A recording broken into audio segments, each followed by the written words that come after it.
Hey everyone, hope you're having a good day. My name's Andy. My channel's Finding Value. Today we're going to dive in and see what people are sharing on Twitter. I did share a good bit of information myself that I'd also like to go over. And we'll dive in mainly to three different topics: wealth building, financial topics, and or commodities related. That's where I think the value's at. A lot of value over in commodities in relationship to other assets. It's coming off 100-year lows. Well, I should say all-time lows. I don't think we've ever been as low as we were when we were bottoming in 2020, compared to stocks, at least, for all-time lows. But we are working our way, basing out, coming on up, trying to change that momentum that occurred in the 2010s. So let's dive in here. Let's see what's going on, and we'll get right to it.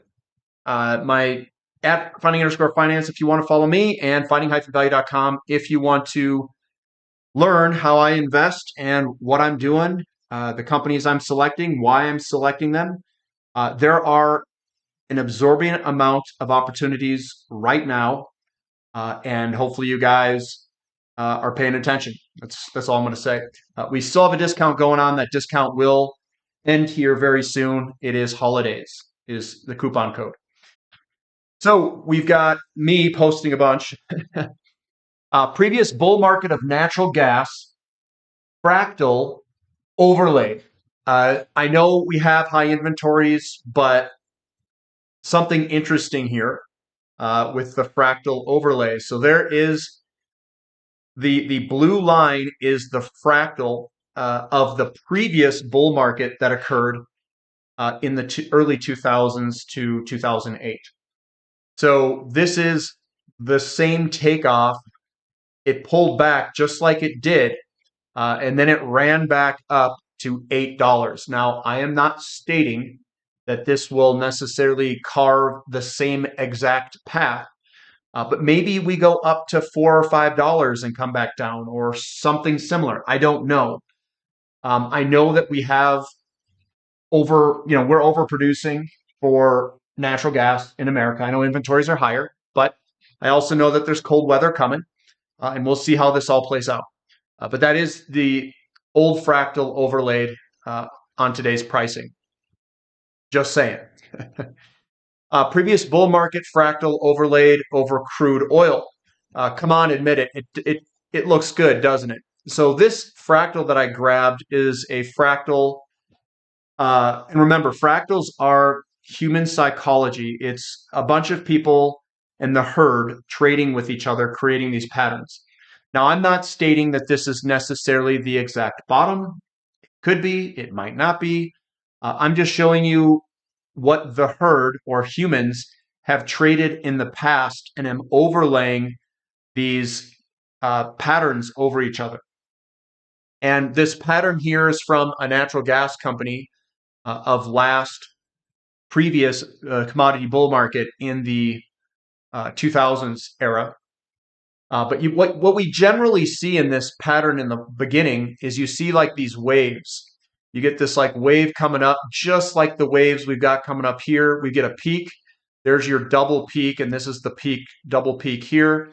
You come back down. You get two humps there. And then you get this one last kind of lead-in hump before rocketing higher. Is this the same fractal that we're looking at compared to history? Are humans lining up crude oil for a move higher? After this move, and I can pull up crude oil here. So here's crude oil. I'm going to make it a little bit larger here. That fractal overlay on it. Oh, let me get off all this. There's that fractal overlay that I have on there. You can see how it kind of shapes up around it. The fractal, if we were to look going forward, I'm going to back out here. That's roughly what it looks like when I overlay that fractal. This had a blow off top, so I don't know if it will exactly meet it like this, but I think it could go to $300 or $400, maybe by 2030 or something like that, or the late 2020s. I don't know if it's going to follow this path exactly, but that's what this fractal had done last bull market in a natural gas company. But it is very interesting to see how this fractal overlays almost perfectly. And this isn't the only, this fractal here isn't the only overlay that I see with this one commodity. It overlays with a lot of equities that are trading today. Some in gold and silver, the fractal lines right up, some in energy service, some in crude oil, some in exploration production companies, et cetera, et cetera. They almost all exhibit this type of pattern to some degree. Coming on down, iron ore continuing to rip higher and looks great against gold. So I'm pricing iron ore against gold. Gold is kind of the inflationary measuring stick. Oh, sorry, guys. Looks like it's off the chart there a little bit. It's the inflationary measuring stick. And to me, it looks like we've got a falling wedge that we've broken to the upside against gold. And then you can also see, if we look at iron ore, the price in dollars, you get the same type of falling wedge and then the breakout. And we've been moving on up here in iron ore. Iron ore looks absolutely fantastic. It's ripping to the upside as far as I can tell. And the projected move is quite a bit higher from where we are today. We still have a long way to go. So I like a lot of the iron ore companies, is what I'm saying. Total bank credit was skidding sideways for a while in 2022, 2023, but perhaps we're moving higher again. So this is bank credit of all commercial banks. You can see some of these years we're ripping on up. We had a massive surge in bank credit in 2020 upwards, and then it kind of cooled off a little bit, and then we kept trucking higher. We haven't really been moving higher since I would say September of 2022. You can see that we were kind of going sideways for a while. And then if you notice here recently, in October of 2023, we're starting to move higher again in total bank credit. Is this the liquidity that we're looking for and looking at? Are we going to get another liquidity cycle that comes up? Is this 2022 and in 2023 the slowdown that people are talking about, and it's only being hidden by nominal means, not by real means? So you can decline in real terms, but still go up nominally and have like a stealth crash, so to speak, or a stealth slowdown. Hopefully people are catching on to that. M2 money supply is down from its highs, but velocity of money is increasing. So here is M2 money supply stock, and I know some people are worried about this pulling back and the decline of M2 money stock. But people are not noticing that the money supply has really shifted to the upside, which means that basically money supply times money velocity is GDP, gross domestic product. So when you multiply the two together, the M2 money supply times the velocity, you don't see that pullback in the market. This here, M2SL times M2V, is GDP. If you overlay GDP on it, it's also very similar to what house prices do over a long period of time. House prices basically go up and down and cycle around this move. Now, if we go vertical here, if we start to go parabolic in the M2 money supply times your money velocity, I would assume that a lot of assets are going to go parabolic as well. And those assets are just pricing in currency depreciation. Homebuilders higher along with housing starts. So we've got Lennar Corp ripping to all-time highs. I hate to say it, guys, this is not a bearish looking chart. This is probably the most bullish chart in the market currently from a technical standpoint.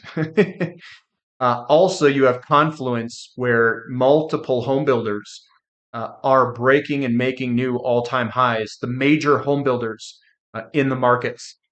Here's Meritage Homes also breaking to new all-time highs, breaking to the upside of this consolidation.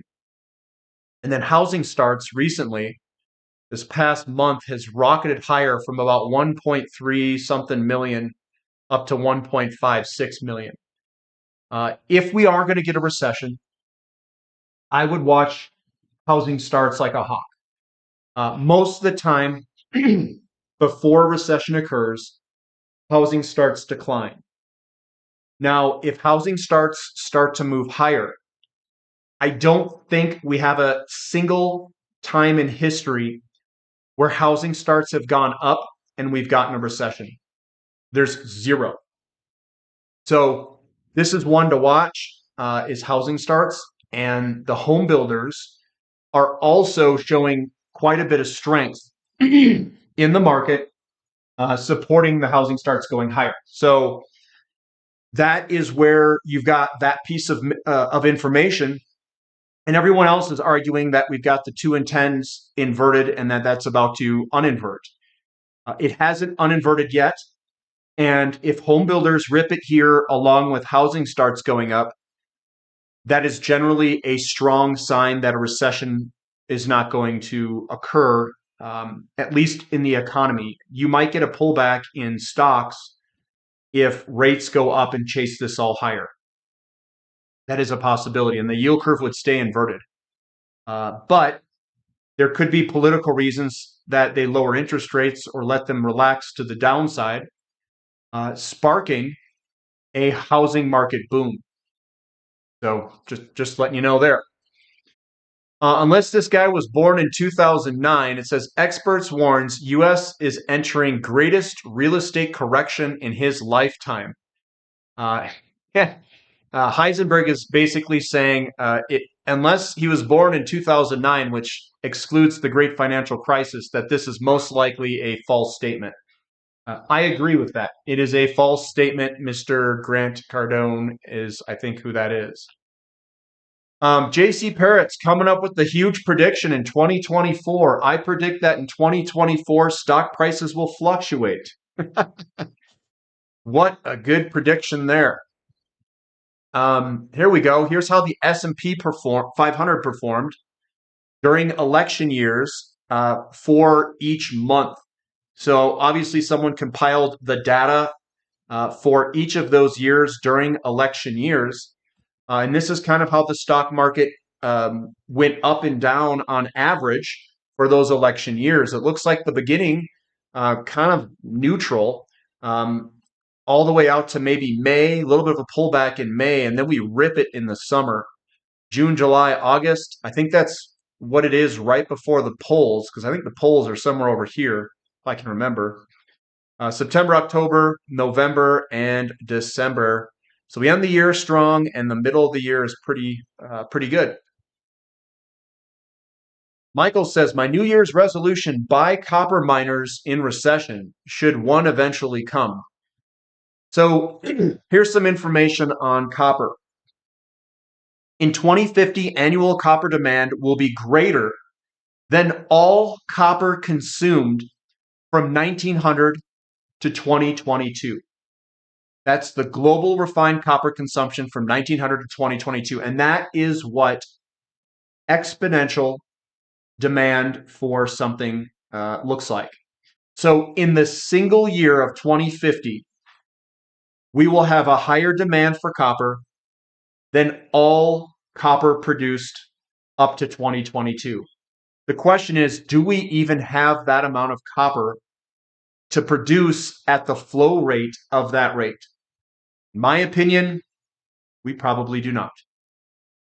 So somewhere between 2022 and 2050, copper prices are going to spike.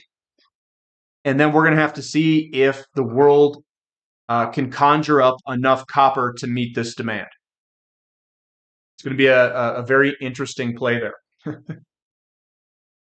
Here's how the S&P 500 has performed every year since 1928. I think this is a pretty cool looking chart here. This is the distribution of S&P 500 returns. What we can see is that the majority of the distribution is around 10 to 20%. That is where if you were to kind of, put a normal distribution around this, We've got some years that are over 40% in a single year. Nothing recently. 28, 33, 35, 54, and 58 were the big years in the S&P 500, and that hasn't really occurred in a lot of the working class's lifetime. Then we've got coming up through here, 2019 was a pretty stellar year. 2013 was as well. And then the 90s were just fantastic. And I think the 90s were fantastic even without this. I really liked the 90s, and I was a kid growing up. 90s were cool. But yeah, this is the distribution, and it's around 10 to 20%, the average or median.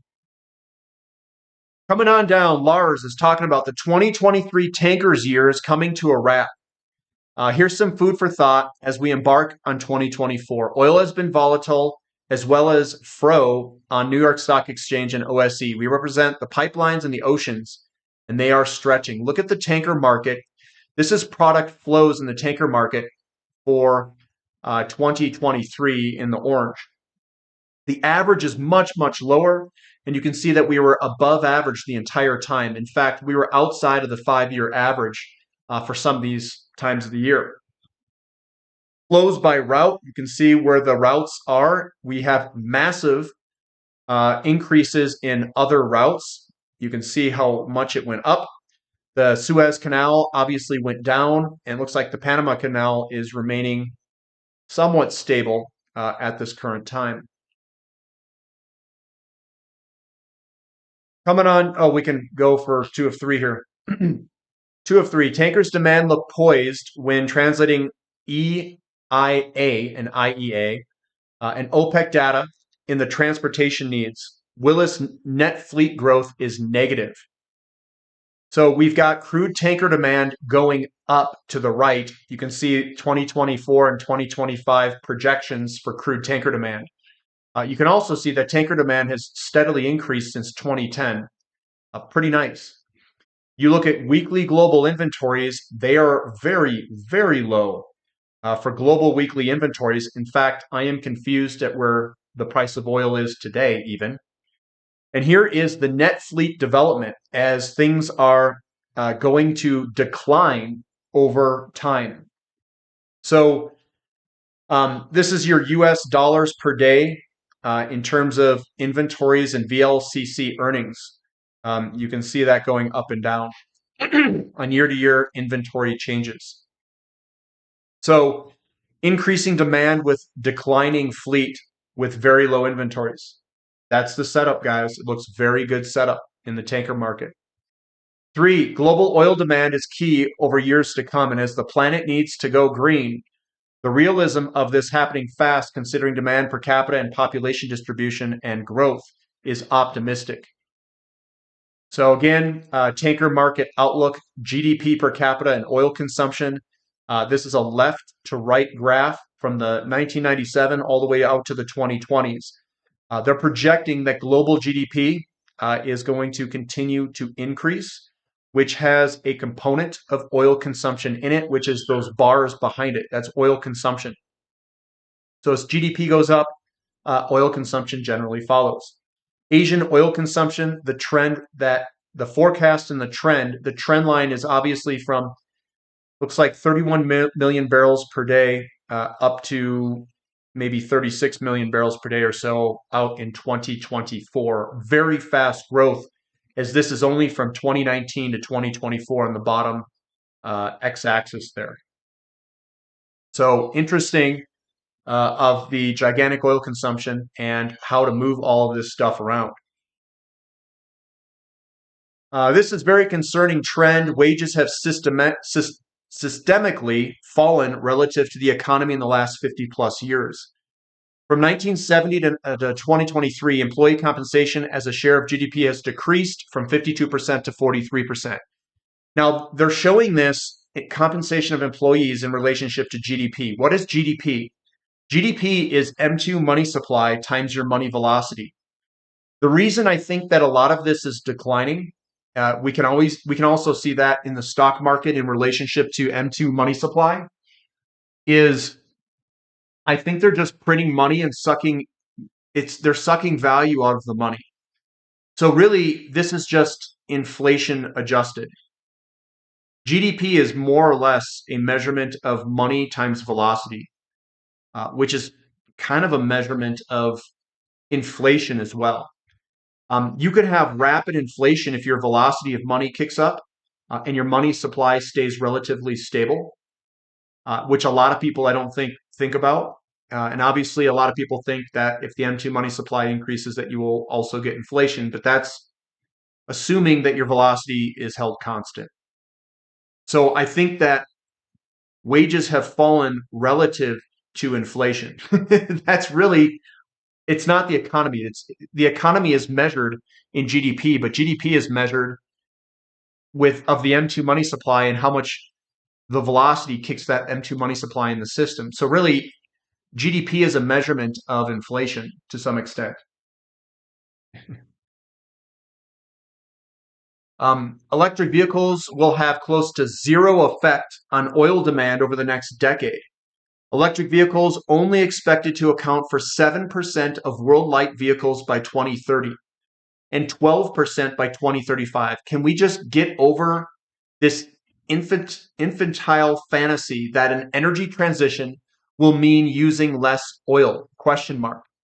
So electric vehicles only expected to account for 7% of light vehicle by 2030. And I'm not sure if the light vehicle, if this is worldwide or if this is just in America, because I could believe this could be in just America and the world. I don't think the world's going to adopt electric vehicles if their grids can't handle it. I don't even know if America's grid can handle as many plug-in hybrids and electric vehicles that they are projecting.